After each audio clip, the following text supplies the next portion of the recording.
TunePocket.com. ચાલો છોકરાઓ, આજે આપણે ચેપ્ટર નંબર 3નો એક આ છેલ્લો ટોપિક છે એને આપણે આજે ક્લિયર કરી દઈએ. આપણા ટોપિકનું નામ છે, આજે આપણે લાસ્ટ ટોપિક ભણવાના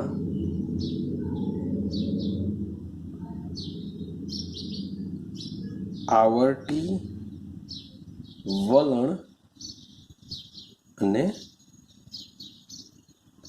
રાસાયણિક પ્રતિક્રિયાત્મકતા.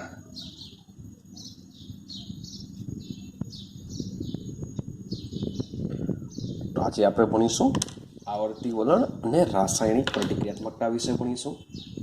ચાલો, સૌથી પહેલા આપણે થોડુંક સમજવાનો પ્રયત્ન કરીએ કે જે પરમાણુના ગુણધર્મો છે, જેવા કે પરમાણવીય ત્રિજ્યા લઈ લો, આયનીય ત્રિજ્યા લઈ લો,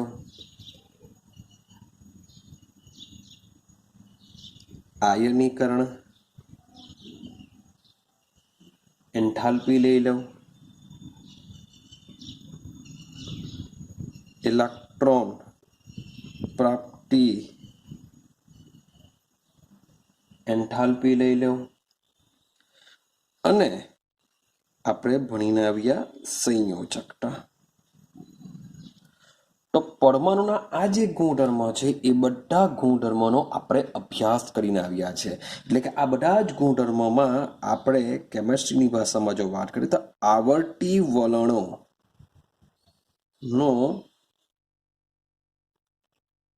અભ્યાસ કર્યો છે આપણે. અને આ જે અભ્યાસ છે એ અભ્યાસ આપણે શાના ઉપરથી કર્યો છે? તો પરમાણુની ઇલેક્ટ્રોનીય રચનાના ઉપયોગ દ્વારા આપણે આ બધા ગુણધર્મને સમજીને આવ્યા છે. ક્લિયર છે? ચાલો, તો હવે આપણે સમજવાનો પ્રયત્ન કરીશું. આ જે આવર્તી વલણ છે એ પ્રતિક્રિયાત્મકતાનો મતલબ એમ થાય કે કોઈ પ્રક્રિયક હોય, કોઈ પરમાણુ હોય, એ પરમાણુ કેટલો રિએક્ટિવ છે, કેટલો એક્ટિવ છે કોઈની સાથે પ્રક્રિયા કરવા માટે, તો એને આપણે એની કહેશું પ્રતિક્રિયાત્મકતા. ચાલો, બરાબર સમજવાનો પ્રયત્ન કરજો. વાત કરીએ છીએ સૌથી પહેલા આવર્તમાં. ભાઈ, આવર્તમાં ડાબી બાજુથી આપણે ક્યાં જઈએ? જમણી તરફ જઈએ. આવર્તમાં ડાબી બાજુથી જમણી તરફ જતા યાદ કરો શું થશે? પરમાણવીય ત્રિજ્યામાં ભાઈ ઘટાડો થાય. ભાઈ, તો આયનીય ત્રિજ્યા બી શું કહેશે કે ભાઈ હું પણ ઘટા. પણ જ્યારે આપણે વાત કરીએ છીએ આયનીકરણ એન્થાલ્પી, તો એ શું કહેશે? કારણ કે કદ નાનું થાય તો આયનીકરણ એન્થાલ્પી વધે. ક્લિયર થાય છે? આયનીકરણ એન્થાલ્પીના મૂલ્યમાં શું થશે? વધતું જશે. આટલું ક્લિયર થાય છે? ચાલો, સાથે સાથે વાત કરીએ ઇલેક્ટ્રોન પ્રાપ્તિ એન્થાલ્પીની વાત કરીએ. તો વિચારો, ઇલેક્ટ્રોન પ્રાપ્તિ એન્થાલ્પી પર શું થાય છે? વધે છે. રેડી? હવે પ્રતિક્રિયાત્મકતામાં એક શબ્દ યાદ રાખો કે જેની આયનીકરણ એન્થાલ્પી ઓછી હોય તથા જેની ઇલેક્ટ્રોન પ્રાપ્તિ એન્થાલ્પી વધુ હોય તેની પ્રતિક્રિયાત્મકતા વધુ હોય. આટલું દિમાગમાં ફિટ કરી દો કે જેની આયનીકરણ એન્થાલ્પી ઓછી હોય, જેની ઇલેક્ટ્રોન પ્રાપ્તિ એન્થાલ્પી વધુ હોય, તેની પ્રતિક્રિયાત્મકતા કેવી હોય છે? વધુ હોય છે. તો સમજો, ડાબી બાજુથી જમણી તરફ જઈએ છે તેમ આયનીકરણ એન્થાલ્પી વધે છે. તો એનો મતલબ એમ થાય કે જે ડાબી બાજુ રહેલા તત્વો છે એટલે કે તમે લિથિયમ લઈ લો, લિથિયમની બાજુમાં બેરિલિયમ લઈ લો, તો આ બધી ડાબી બાજુ રહેલા તત્વો છે. તો આ ડાબી બાજુ રહેલા તત્વોની આયનીકરણ એન્થાલ્પી કેવી હોવાની? ઓછી હોવાની. ઓછી હશે તો આની પ્રતિક્રિયાત્મકતા કેવી હશે? ભાઈ વધુ હશે. હું આવર્તની વાત કરું છું તો આવર્તમાં જે ડાબી બાજુના જે તત્વો રહેલા હોય છે એની આયનીકરણ એન્થાલ્પી ઓછી હોવાને લીધે એની પ્રતિક્રિયાત્મકતા કેવી હોય છે? વધુ હોય છે. રેડી? ચાલો હવે જમણી તરફ જઈએ. તો જમણી તરફ જઈએ તેમ તેમ ઇલેક્ટ્રોન પ્રાપ્તિ એન્થાલ્પી વધતી જાય છે. શું થાય છે? જમણી બાજુ જઈએ તેમ ઇલેક્ટ્રોન પ્રાપ્તિ એન્થાલ્પી વધે. માટે જો વિચારીએ તો સૌથી લાસ્ટમાં લાસ્ટ આવશે ફ્લોરિન. ફ્લોરિનની બાજુમાં કોણ આવશે? ચાલો આ બાજુ લઈ લઈએ. ઓક્સિજન લઈ લઈએ, બે જ લઈએ આપણે. તો ઓક્સિજન કરતાં પણ ફ્લોરિનની ઇલેક્ટ્રોન પ્રાપ્તિ એન્થાલ્પી કેવી હશે? વધારે હશે. માટે ઇલેક્ટ્રોન પ્રાપ્તિ એન્થાલ્પીને લીધે આ તત્વોની પ્રતિક્રિયાત્મકતા કેવી હોય છે? વધારે હોય છે. કેમ? આવું રીઝન શા માટે? તો આ જે ડાબી બાજુના તત્વો છે, શબ્દ બોલું છું, ડાબી બાજુના તત્વો, મેં તમને કીધું કે એની આયનીકરણ એન્થાલ્પી કેવી હોય છે? ઓછી હોય છે. ઓછીનો મતલબ શું થાય? કે તેઓ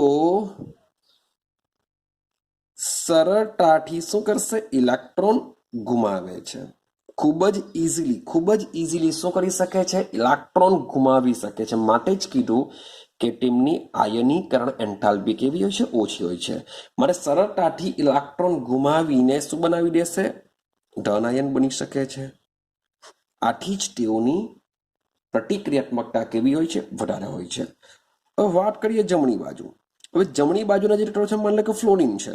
ફ્લોરિનની શું છે? ઇલેક્ટ્રોન પ્રાપ્તિ એન્થાલ્પી વધુ ઋણ છે. શબ્દ લખું છું, વધુ ઋણ છે. વધુ ઋણ હોવાને લીધે તે ઇલેક્ટ્રોન મેળવીને શું બનાવી શકે છે? સરળતાથી ઋણાયન બનાવી શકે છે. માટે જમણી બાજુના જે તત્વો છે તેમની પણ ઇલેક્ટ્રોન પ્રાપ્તિ એન્થાલ્પીને આધારે પ્રતિક્રિયાત્મકતા કેવી હોય છે? ખૂબ જ વધારે હોય છે. ક્લિયર છે? તો આને આપણે ઓક્સિડેશન રિડક્શનના આધારે બી સમજીશું, પણ એના માટે આખું એક ચેપ્ટર આપેલું છે ભાગ 2 ની અંદર. માટે એના માટે આપણે ઓક્સિડેશન રિડક્શન વિશે હમણાં ડિસ્કશન કરવાના નથી. કારણ કે ઓક્સિડેશન શું છે, રિડક્શન શું છે એને સમજવું પડશે અને પછી જ તમે એના પરથી આનો વિચાર કરી શકો. તો ઓક્સિડેશન રિડક્શનની વાત હું હમણાં કરતા આપણે નથી. ચાલો, આટલું ક્લિયર છે? એટલે કે ડાબી બાજુ અને જમણી બાજુના જે તત્વો છે એની પ્રતિક્રિયાત્મકતા કેવી હોય છે? સૌથી વધારે હોય છે. અને જે મધ્યમાં રહેલા, જે આવર્તની મધ્યમાં રહેલા જે તત્વો છે એમની પ્રતિક્રિયાત્મકતા કેવી હોય છે? ઓછી હોય છે. ચાલો હવે આગળની વાત કરીએ. હવે આ જ વસ્તુ પ્રતિક્રિયાત્મકતાને સમજવા માટે આપણે ધાત્વિય ગુણનો ઉપયોગ કરીએ. શાનો ઉપયોગ કરીએ? ધાત્વિય ગુણનો ઉપયોગ કરીએ. ચલો, તો આપને ખબર છે કે ડાબી બાજુથી જમણી તરફ જઈએ તેમ ધાત્વિય ગુણ ઘટે અથવા તો અધાત્વિય ગુણ વધે. આવું ક્લિયર છે? સેમ સમૂહની વાત કરીએ. સમૂહમાં ઉપરથી નીચે, શબ્દ લખું છું, ઉપરથી નીચે તરફ જઈએ તેમ ધાત્વિય ગુણ વધે અને અધાત્વિય ગુણ ઘટે છે. તો આટલી વસ્તુ આપણે દિમાગમાં ફિટ રાખીશું કે ડાબી બાજુથી જમણી તરફ જઈએ તેમ ધાત્વિય ગુણ ઘટે અને અધાત્વિય ગુણ વધે. ધાત્વિય સમૂહમાં ઉપરથી નીચે જઈએ તેમ ધાત્વિય ગુણ વધે અને અધાત્વિય ગુણ ઘટે છે. તો જો પ્રતિક્રિયાત્મકતાની જો વાત કરીએ તો પ્રતિક્રિયાત્મકતા એ ધાત્વિય અને અધાત્વિય ગુણધર્મ સાથે પણ સંકળાયેલો હોય છે. ચાલો, તો આને જો આપણે સમજવું હોય તો તમે એને હેલોજન સાથેની રિએક્શન જોઈ શકો, એની ઓક્સિજન સાથેની રિએક્શન જોઈ શકો, પરંતુ આપણે બી શાનો ઉપયોગ કરીશું? તેના ઓક્સિજન સાથેના સંયોજનો વિશે વિચારીશું. સમજજો. ચાલો, તો જરાક બરાબર સમજવાનો પ્રયત્ન કરો. હવે આપણે વિચાર કરવાના ઓક્સાઇડ પ્રતિક્રિયાત્મકતાને સમજવા માટે આપણે શું કરીશું? જુદા જુદા તત્વોના ઓક્સાઇડ સંયોજનો વિશે વિચારીશું કે આ જે બધા તત્વો છે એ જો ઓક્સિજન મીન્સ કે માની લો કે પ્રતિક્રિયાત્મકતાની વાત ચાલે છે, તો કોની પ્રતિક્રિયાત્મકતા વધારે છે, કોની ઓછી છે, એ મારે જાણવું છે. તો મારે શું કરવું પડશે? હું બધાને ઓક્સિજન સાથે પ્રક્રિયા કરાવવાની વાત કરીએ. તો સમજો, બરાબર ધ્યાન આપજો. ચાલો, હવે મેં તમને આગળ જ વાત કરીને આવ્યો કે જે આવર્ત છે, તો આવર્તના બંને છેડે, આવર્તના બંને છેડે એટલે કે ડાબી બાજુનો છેડો અને જમણી બાજુનો છેડો, આવર્તના બંને છેડે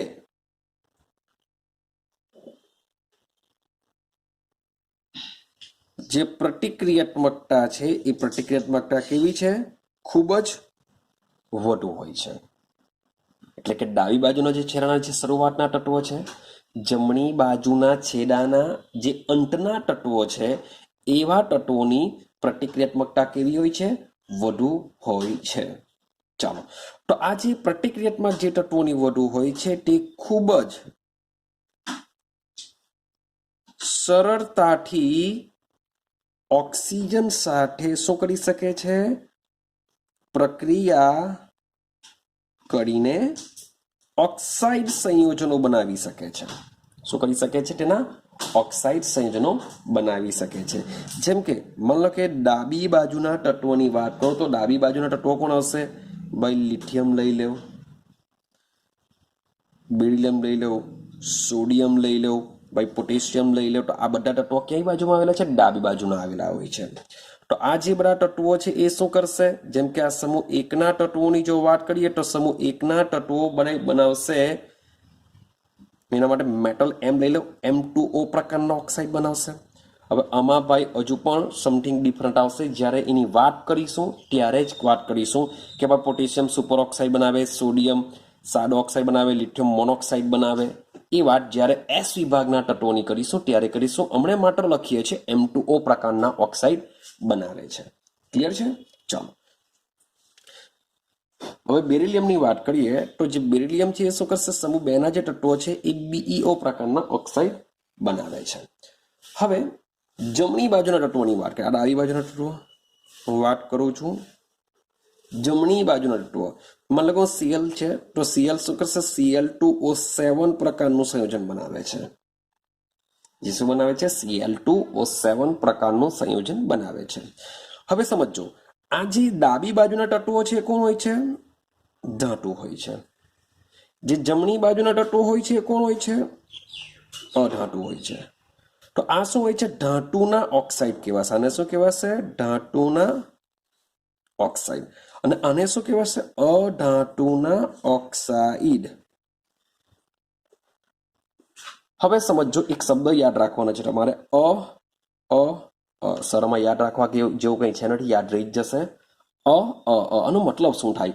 તો અધાતુના ઓક્સાઇડ, આનો અને આ બીજો છે એસિડિક. કે અધાતુના ઓક્સાઇડ કેવા હોય છે? એસિડિક સ્વભાવ ધરાવતા હોય છે. યાદ રાખજો કે જે અધાતુ છે તેનો જો ઓક્સાઇડ હોય તો એ કેવો હોય છે? એસિડિક સ્વભાવ ધરાવતો હોય છે. અને જે ધાતુના ઓક્સાઇડ હોય છે એ બેઝિક હોય છે. જો આ યાદ રહી જશે તો આ એસિડિક હોય તો ધાતુના ઓક્સાઇડ કેવા હોય છે? બેઝિક હોય છે. ટેબી લખું છું. જે નાકા પરના તત્વો હોય છે એ સૌથી વધુ, જો આ જમણી બાજુના છેડાના તત્વોની વાત કરું તો સૌથી વધુ એસિડિક હોય, તો ડાબી બાજુના છેડાના જે લિથિયમ, સોડિયમ, પોટેશિયમ છે એ શું હશે? સૌથી વધુ બેઝિક હોય છે. ક્લિયર થયું આટલું? હવે સવાલ એવો આવે કે આ બાજુ સૌથી બેઝિક પડેલા છે, જમણી બાજુ સૌથી એસિડિક પડેલા છે, તો ભાઈ મધ્યમાં રહેલા જે તત્વો હશે એ મધ્યમાં રહેલા તત્વો શું હશે? તો યાદ રાખવાનું છે તમારે કેટલાક એક્ઝામ્પલ, Al2O3 અને સાથે સાથે આર્સેનિક ઓક્સાઇડ. તો આ જે બે સંયોજનો છે તમારે એને યાદ રાખવાના છે. કેમ યાદ રાખવાના છે? કારણ કે આ જે ઓક્સાઇડ છે એ ઉભય ગુણધર્મી છે.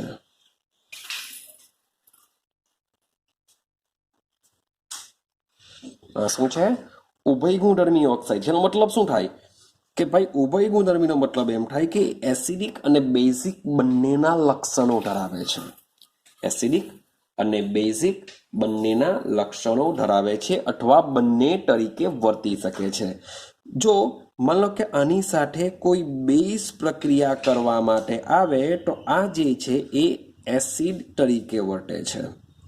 અને માની લો કે કોઈ એસિડ રિએક્શન કરવા આવે તો Al2O3 કે AS2O3 એ બેઝ તરીકે વર્તે છે. ક્લિયર થાય છે? માટે એ શાન તરીકે વર્તે છે? ઉભય ગુણધર્મી તરીકે વર્તે છે. માટે આ બંને ઓક્સાઇડને તમારે શું કરવાના છે? યાદ રાખવાના છે. પેલું તો યાદ રહી જશે કે અધાતુના ઓક્સાઇડ એસિડિક હશે અને ધાતુના ઓક્સાઇડ બેઝિક હોય છે. પણ Al2O3 યાદ રાખીશું, એ પરથી આવશે બંને. તો Al2O3 અને AS2O3 કેવા હોય છે? ઉભય ગુણધર્મી ઓક્સાઇડ બનાવતા હોય છે. ચાલો, તો શું એસિડિક આવ્યા, બેઝિક આવ્યા, ઉભય ગુણધર્મી બી આવ્યા, શું તટસ્થ આવી શકે? તો ભાઈ આવી શકે છે. એ પણ યાદ રાખવાનું છે તમારે. તો શું છે? યાદ રાખજો, કાર્બન મોનોક્સાઇડ, એનો નાઇટ્રિક ઓક્સાઇડ, નાઇટ્રસ ઓક્સાઇડ, આ જે ટોન ઓક્સાઇડ હોય છે કેવા હોય છે? તટસ્થ ઓક્સાઇડ છે. કેવા છે? આ તટસ્થ ઓક્સાઇડ છે. કોઈની સાથે, કોઈ એસિડ કે બેઝ સાથે રિએક્શન કરતા નથી. તો આ શું છે? આપણા તટસ્થ ઓક્સાઇડ છે. ક્લિયર છે? હા કે ના? આટલું ક્લિયર થઈ ગયું? તો આ બધા ઓક્સિજન સાથેની શું હોય છે? પ્રતિક્રિયાત્મકતા હોય છે. ચાલો હવે સમજો. ભાઈ મેં તમને કીધું કે આવર્તમાં ડાબી બાજુથી આપણે જમણી બાજુ જઈએ, ડાબી બાજુથી જમણી બાજુ જઈએ તો થશે શું? ભાઈ આ બાજુ એસ વિભાગ આવેલો છે. શું આવેલો છે? એસ વિભાગ આવેલો છે. ભાઈ આ બાજુ આવેલો છે પી વિભાગ આવેલો છે અને વચમાં શું આવેલો છે? ડી વિભાગ આવેલો છે. એની નીચે આવેલો છે એફ વિભાગ આવેલો છે.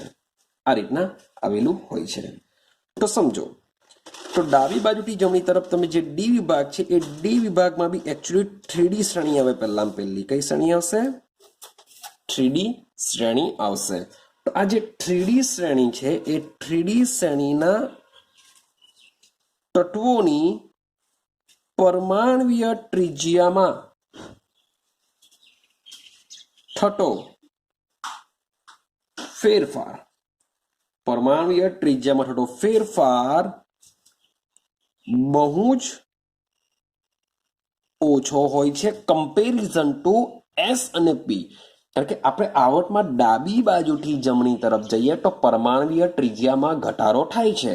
તો જેટલો ઘટાડો થાય છે એવો ઘટાડો તમને 3D સંક્રાંતિ શ્રેણી એટલે કે 21-30ના જે તત્વો છે એ 21-30ના તત્વોમાં આ રીતનો ઘટાડો જોવા મળતો નથી. મીન્સ કે થતો હોય છે, પણ કેવો થતો હોય છે? ખૂબ જ ઓછો ફેરફાર એટલે કે ઓછો ઘટાડો થતો હોય છે. યાદ રાખજો. પાછું રિપીટેશન કરું કે એસ અને પી વિભાગ જે પ્રતિનિધિ તત્વો છે, આ તત્વોમાં ડાબી બાજુથી જમણી તરફ જઈએ તેમ પરમાણ્વીય ત્રિજ્યામાં ઘટાડો થાય છે. તો જે રીતના પરમાણ્વીય ત્રિજ્યામાં એ લોકોમાં ઘટાડો થાય છે એવો જ ઘટાડો 3D શ્રેણીમાં થતો નથી. મીન્સ કે થશે, પણ કેવો થશે? ખૂબ જ ઓછો ઘટાડો તમને જોવા મળશે. ચાલો આ તો 3D શ્રેણી છે. 3D શ્રેણીની નીચે ગોઠવાશે 4D શ્રેણી. તો આ જે 4D શ્રેણી છે એ 4D શ્રેણીમાં પરમાણ્વીય ત્રિજ્યામાં થતો ઘટાડો બાય 3D શ્રેણી કરતા પણ ઓછો હોય છે. શું હોય છે? 3D સંક્રાંતિ શ્રેણી કરતા પણ 4D સંક્રાંતિ શ્રેણીમાં ખૂબ જ ઓછો હોય છે. ક્લિયર છે? માટે જ આપણે એવું કહી શકીએ કે જે એસ અને જે પી વિભાગના તત્વોની આ લોકો ક્યાં આવેલા હોય છે? વચ્ચે આવેલા હોય છે. તેથી આ જે તત્વો છે ધાતુ તો છે જેને આપણે શું કહીએ છીએ? સંક્રાંતિ ધાતુ કહીએ છીએ. શું કહે છે? સંક્રાંતિ ધાતુ કહીએ છીએ. પરંતુ તેઓનું જે કદ છે એ કદ એસ વિભાગ કરતા નાનું હોવાથી આપણે કહી શકીએ તેઓ કેવા હોય છે? ઓછા વિદ્યુત ડન હોય છે. મીન્સ કે એસ વિભાગ કેવા હોય છે? કદમાં બહુ મોટા હોય છે. કદમાં મોટા હોય તો બાહ્યતમ કક્ષાના ઇલેક્ટ્રોનને સરળતાથી ગુમાવી શકે છે. માટે સરળતાથી ઇલેક્ટ્રોન જો ગુમાવી શકે, કદ મોટું છે, માટે વધુ વિદ્યુત ધન કહી શકીએ.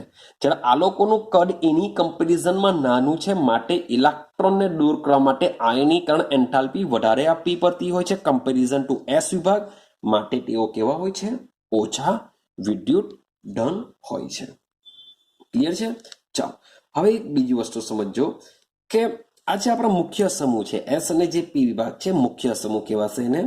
તો જેમ જેમ પરમાણુય ક્રમાંક વધે તેમ તેમ, હું વાત કરું છું એસ અને પી, તો પરમાણુય ક્રમાંક વધે. હવે પરમાણુ ક્રમાંક વધે મીન્સ કે તમે આવર્તમાં જશો તો શું થશે? પરમાણુ ક્રમાંક વધવાનો, અને સમૂહમાં જશો તો બી પરમાણુ ક્રમાંક વધશે. તો પરમાણુ ક્રમાંક વધે, સમૂહની વાત કરું છું, મુખ્ય સમૂહમાં શબ્દ લખું છું મુખ્ય સમૂહ. સમૂહ એટલે કયા? આપણા એસ અને પી. તો સમૂહમાં પરમાણુ ક્રમાંક વધે તેમ શું થશે? પરમાણુય ત્રિજ્યા અને આયનીય ત્રિજ્યા વધે. જો પરમાણુય ત્રિજ્યા અને આયનીય ત્રિજ્યા વધે તો યાદ કરો આયનીકરણ એન્થાલ્પી શું થાય? ઘટે. કદ મોટા માટે આયનીકરણ એન્થાલ્પી ઘટે. જો આયનીકરણ એન્થાલ્પી ઘટે તો ઇલેક્ટ્રોન પ્રાપ્તિ એન્થાલ્પીમાં બી શું થાય? ઘટાડો તમને જોવામાં મળશે. ક્લિયર થાય છે? ચાલો સમૂહમાં ભાઈ ઉપરથી નીચે તરફ જશું તેમ તેમ શું થાય? ધાત્વિય ગુણ વધે, અધાત્વિય ગુણ ઘટે. એટલે મેં તમને આગળ વાત કરીને આવેલો છું. તો આ બધી વસ્તુઓ એની પ્રતિક્રિયાત્મકતા પર આધાર રાખતી હોય છે. મીન્સ કે જેટલો ધાત્વિય ગુણ વધારે હશે એટલી જ પ્રતિક્રિયાત્મકતા વધારે, જેટલો અધાત્વિય ગુણ વધારે એટલી જ એની પ્રતિક્રિયાત્મકતામાં શું થતું હશે? વધારો થતો હોય છે. રેડી? તો 3D 4D 5D સંક્રાંતિ શ્રેણી કરતા જે 4F જે છે એફ જેને આપણે કહીશું આંતર સંક્રાંતિ તત્વો, તો આંતર સંક્રાંતિ તત્વોમાં જે ત્રિજ્યામાં થતો ઘટાડો તો ભાઈ 3D સંક્રાંતિ શ્રેણી કરતા પણ ઓછો જોવા મળતો હોય છે. ક્લિયર છે? તો આ છે આખું પિક્ચર પ્રતિક્રિયાત્મકતા વિશે. ખૂબ જ સિમ્પલ છે. થોડાક ઓક્સાઇડ તમારે યાદ રાખવાના હોય છે.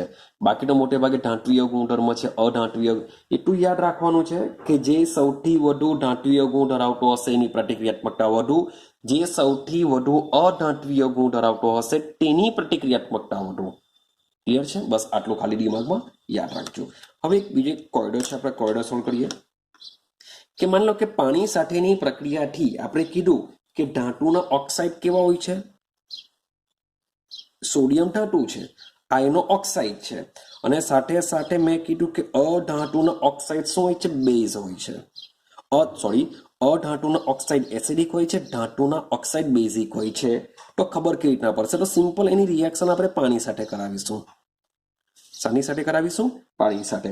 હવે સમજો, એકચ્યુઅલી રબ જેવું બનાવું છું, સમજો કે Na+ આવે, O-2 આવે. હા કે ના?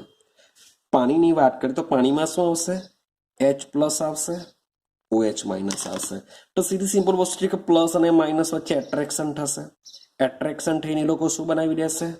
NaOH બનાવી દેશે. શું બનાવી દેશે? NaOH. અને H અને O પાછા ભેગા થઈને ભાઈ OH બનાવવાની વાત નહીં કરતા, કારણ કે Na અને OH તો NaOH બનાવી દેશે. આ પ્લસ ના માઇનસ શું કરશે? H2O. તો ભાઈ H2O તો ઓલરેડી છે જ, તો H2O નહીં બનશે, માત્ર શું બનશે? NaOH જ બનશે. પણ કેટલા મોલ બની શકે? એના 2 મોલ બની શકે. તમે વિચારો કેટલા Na છે? 2 Na છે. Na2O, તો વિચારો બીજો બી Na+ હશે, હા કે ના? તો બીજો Na+ છે તો એ શું કરશે? આ H અને આ O ને ભેગા થઈને એ બી શું કરશે? NaOH બનાવી દેશે. માટે જો ઉત્પન્ન શું થાય છે? Sodium hydroxide. સોડિયમ હાઇડ્રોક્સાઇડ કેવા હોય છે? સોડિયમ હાઇડ્રોક્સાઇડ બેઝિક હોય છે, એ જાતે જ એક બેઝ છે. માટે ધાતુના ઓક્સાઇડ કેવા હોય છે? બેઝિક હોય છે. ક્લિયર છે? ચાલો વાત કરીએ અધાતુના ઓક્સાઇડ. ચલો અધાતુના ઓક્સાઇડ શું હશે? એસિડિક હોય છે. તો એ કયો પ્રકારનો એસિડ બનાવશે? તો બનાવી દેશે HClO4. શું બનાવી દેશે? HClO4 પ્રકારનો શું બનાવશે? ઓક્સાઇડ બનાવશે, જેનું નામ છે પરક્લોરિક એસિડ કહીશું. એને શું કહેશું આપણે? પરક્લોરિક એસિડ થી તેને ઓળખીએ છીએ આનું નામ જ છે પરક્લોરિક એસિડ, એટલે સ્વભાવે કેવો હોય છે? એસિડ હોય છે. જો તમારે ચેક કરવું હોય કે Na2O ને પાણીમાં નાખો તો ઇટ મીન્સ કે પાણી જેવું જ દેખાશે, ને Cl2O7 ને બી પાણીમાં નાખશો તો બી પાણી જેવું જ દેખાશે. તો ભાઈ આ બેઝિક હશે, આ એસિડિક હશે, એ તમે પ્રયોગશાળામાં લિટમસ ટેસ્ટ કરીને પણ જોઈ શકો છો કે એ સ્વભાવે કેવું હોય છે. ક્લિયર છે? તો અહીં આપણે ચેપ્ટર નંબર 3 ક્લિયર કરીએ છીએ, એટલે કે ચેપ્ટર નંબર 3 આપણું રેડી કરી દીધું છે. તો જોવા જઈએ તો ચેપ્ટર નંબર 3માં જે પરમાણુય ત્રિજ્યા છે, આયનીકરણ એન્થાલ્પી છે, ઇલેક્ટ્રોન પ્રાપ્તિ એન્થાલ્પી છે, આ જે બધા ટોપિકો હોય છે ખૂબ જ ઇમ્પોર્ટન્ટ હોય છે. As a JEE NEET concept પર બી જો પૂછાવાનો હોય તો આ બધા ટોપિકમાંથી જ ક્વેશ્ચન નીકળશે અને એમાં પણ એના અપવાદોને બરાબર તમારે યાદ રાખવા પડશે. તો જોવા જઈએ તો આ ચેપ્ટર ખૂબ જ ઇઝી ચેપ્ટર છે જો એકવાર દિમાગમાં ફિટ કરી દેવ તો. ક્લિયર છે? બાકી તો તમે તમારી મેરેજ જો ક્વેશ્ચન પૂછાયો હોય તો આન્સર લખી શકો છો.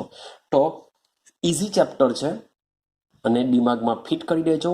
તો હવે આપણે મળીશું નેક્સ્ટ વિડીયોની અંદર નવા ચેપ્ટર સાથે, જે છે ચેપ્ટર નંબર 4. બહુ મજાનું ઇન્ટરેસ્ટિંગ ચેપ્ટર છે, એની આપણે વાત કરીશું. તો મળીશું હવે આપણે નેક્સ્ટ વિડીયોની અંદર.